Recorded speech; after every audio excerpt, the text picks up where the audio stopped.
Hello and welcome. This is James from the DSO Imager channel. And tonight I'm going to go over the workflow of the Whale and Crowbar galaxies. Galaxy season for the Northern Hemisphere is upon us now. And it's always a challenge for those of us running shorter focal length scopes. If you've got a long focal length scope, there's lots of targets for you to point your scope at. But with the wider field stuff, it can be a challenge. Now for my two smaller scopes, the 65 PHQ and the AT115 EDT, I'm going to focus on groups of galaxies. And while the AT115 EDT natively has a pretty nice focal length, I am running the 0.8 reducer with it, and that gets me to a focal length of 644 millimeters. And you can see here in Stellarium, I've got the field of use configured here with the camera, which is a ZWO ASI 1600 mono. And these two galaxies frame up pretty well with that sensor. So I'm not going to get a ton of detail of the galaxies, certainly not like I would with my Edge, but it should still look pretty good. And the point of the picture is less the individual galaxies and more about the two galaxies in this field of view. Now, for these two galaxies here, I decided to do HaLRGB. And let me show you the breakdown in frames. And here it is. Now, you're going to see 30 hours of HA. I did not need 30 hours of HA. Basically, what happened was we had a lot of clear nights with a large moon out. And so, you know, that's the other thing that makes galaxy season pretty difficult for a lot of us in the Northern Hemisphere, is that when that bright moon is out, there's not a lot of emission nebula out there for us to use our narrowband filters on. So we're limited really to capturing the narrowband data on the galaxies, and most of the galaxies, especially at shorter focal lengths, don't have a whole lot of HA in there. So it was kind of, I had nothing else better to do except just park it on those galaxies and collect HA, sometimes with the moon really pretty close to these galaxies. But the other thing was I was a bit curious to see how much I can get. Like, is there any HA beyond the galaxies themselves, right? Is there any IFN with some HA in there? Or there's more HA structure that you don't normally see? Well, I'll save the picture for the end, but the answer is no. And so, while the HA looked nice and it did add some color to the galaxy, it wasn't the, you know, don't be thrown off by this 44 hour. I easily could have just done 10 hours of HA and would have been just fine. And so basically about 2 hours of blue and green, a little bit more on the red, and a little over 7 hours of luminance. Processing was pretty straightforward on this one. Let me just show you first the raw data. Let's get the screen transfer function here. Yep, so there's our luminance. And yeah, 7 hours. It pulled out a lot. They're pretty bright. On Crowbar, you don't always see this part of the galaxy. You see this brighter part, and this is where it gets its name, Crowbar, but that's not all it. There's more there. And what's interesting here is that you're seeing a lot of extra stuff around here, and I'm not 100% certain. I'm not a professional astronomer, but I do believe this is starlight, right? Lots of small stars around the edges of the galaxies. The galaxies, their regions are not very clean, and so you have a lot of extra starlight. So I don't believe this is dust. I think this is just fainter stars, or rather a thinner dispersion of stars outside the main galaxy disk. I think this is I'm pretty sure it's a spiral, but I'm not 100% certain on that either. We do have a problem with the data here, down here. We're getting some reflection. Not sure where that's coming from. Although, this imaging train, I've noticed I've been having some issues with internal reflections, and so that's something I'm going to have to try to hunt down. This I fixed though pretty easily using clone stamp. And just real quick, here's what red looks like. There's blue and green. And then here's what 30 hours of HA looks like. Yeah, so, I mean, lots of knots in there.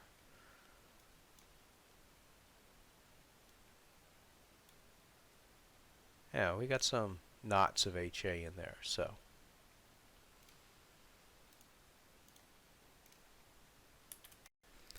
Alright, the method that I use for blending the HA with the RGB data is outlined here. I've used this method for a while now, and other videos that I've posted on YouTube, I have highlighted this, including one tutorial where I walk through the steps. But this website does a very good job of explaining it. Obviously, there's a couple of pixel math formulas that you're running, and anyway, does a great job. So I'll put a link to this article in the description. If you want to see more about it, check out my video where I spend a lot of time talking about this process. So we've got to get everything registered and cropped, and then I create an RGB image. This is just using the LRGB combination tool. Now I do use Blur Exterminator mostly for the RGB side. It's mostly to reduce the stars.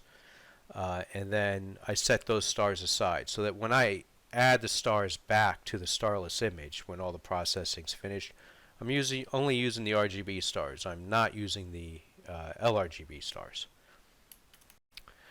And then I run through the process right here.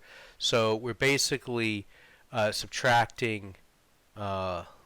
See, actually, this isn't the right one. It is this one here. Yeah. So we're subtracting the HA from the red, and that's what we're producing, what's called an HA clean.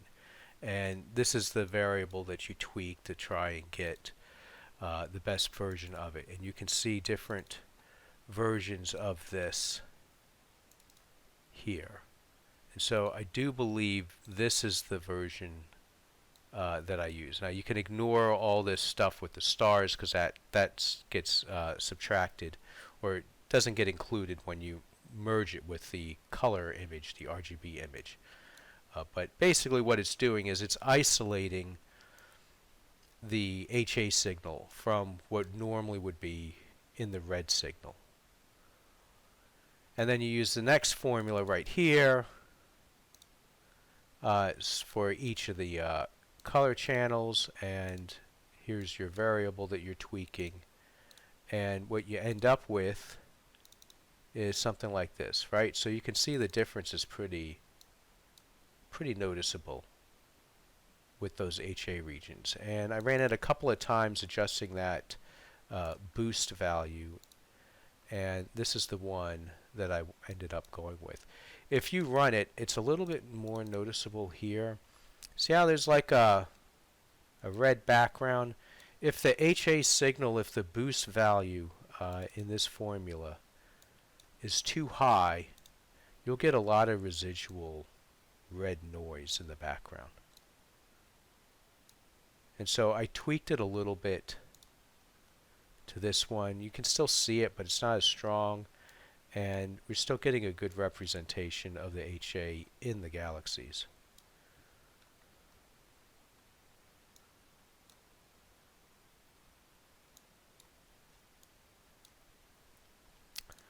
So that's the one that I went with. Then after that, it's working the luminance. Alright, so of course I use Blur Exterminator and Star Exterminator, and I use Noise Exterminator at the very end as the last step. If you're interested, I do have affiliate links for all of the Exterminator products in the description. Alright, so anyway, this is luminance. There, that's with Blur Exterminator. We can take a quick look at... Now, Blur Exterminator works really good on oversampled data, long focal lengths. At shorter focal lengths, the impact is not as much. At 644 millimeter that I'm at with this scope, it's still noticeable. Let me see, it's really bright, so it's kind of hard to see. So I'm going to dial back the STF auto stretch here. I scrolled down to kind of zoom in on this slider, if you see that right over here. And I'm just going to grab this middle one and pull this back. This is just a temporary stretch. We're not making any permanent changes to the image.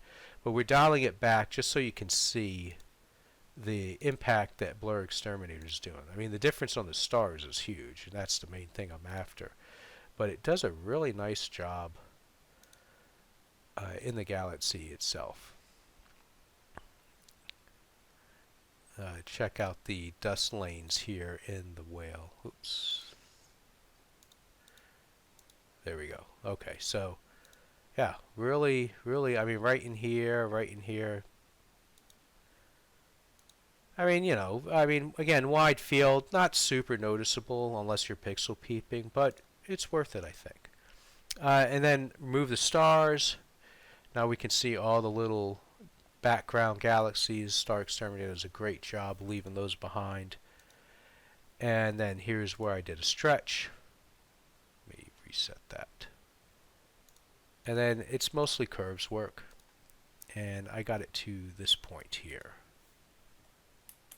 Now on the color, here we go. So I also applied Blur Exterminator, removed the stars, did a stretch. For stretching, I'm just using the Easy Processing Suite, Easy Stretch, or Soft Stretch, I should say.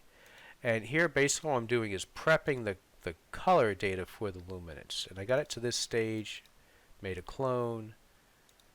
Now, you see this? I blurred it. Right now, why would I blur it? Well, I mean, we just want the color. And we don't want any color noise. So by blurring it, we're removing all the color noise. And the way I blurred it is I just used noise reduction, MMT, and I just disabled each layer. Just like that. And then drop it on there, and that smooths it right out. And then we add our luminance. So we get all our detail back with the luminance, and we have the color in there.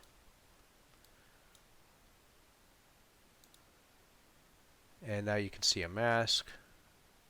Right, so I'm wanting to get the background darker. That's all that's going on there.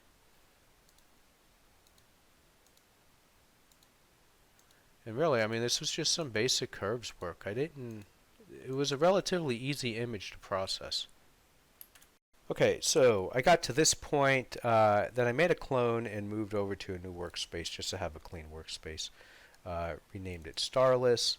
I decided I want the background a little bit darker, get a little bit more contrast. It's always kind of, it's very subjective. Some people like it like almost pitch black in the background. I actually like my galaxy image is more of a kind of a gray. I don't like it too dark. I almost feel like maybe I went too dark on this one. Maybe I should have stayed here. I don't know. But anyway, that's where I ended up with. After that, it was a matter of working on the stars. So here's our stars. Start with arc sine H stretch. Notice that the stars from Star Exterminator also picked up a lot of the HA.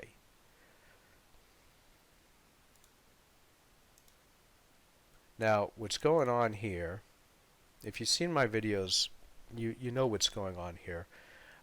Even though this is RGB, because of the way I stretched it, you do get some residual green color, kind of like in here, and some magentas. I don't see a lot of magentas in here. Might be a little bit. But what I'm doing is I'm going to invert the image, the stars, and subtract green, right? But because we've got all these HA nuggets in here, I don't want to do anything that would harm the HA regions. This is the good kind of purple and magenta that we want. So when I invert, notice I made a mask, and what I did here is I just made a color mask of red. and I put that here. You can see it right there to protect these areas, because right now with it inverted and I subtract green, it's going to get rid of any kind of magenta and purple that may still be remaining in the stars. And if I didn't have this mask here, it would just destroy all the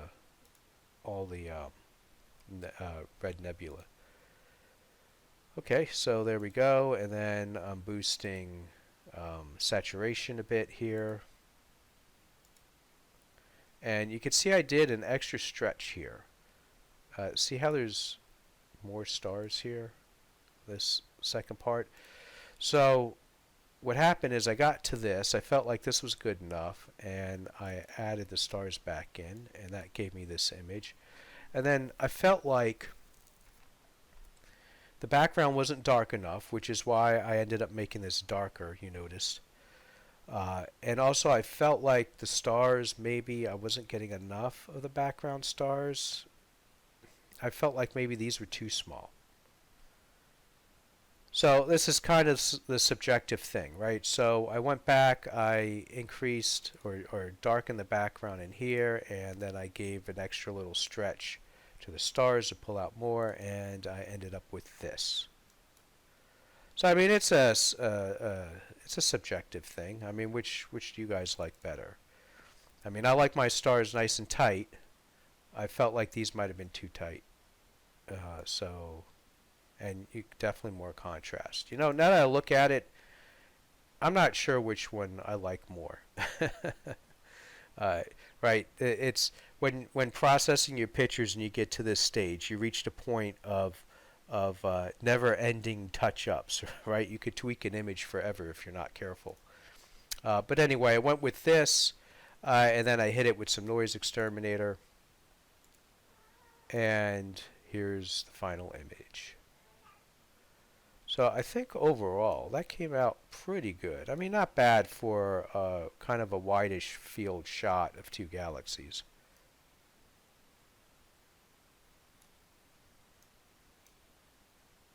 Interesting targets, fairly popular targets, but they don't really stand out for the most part.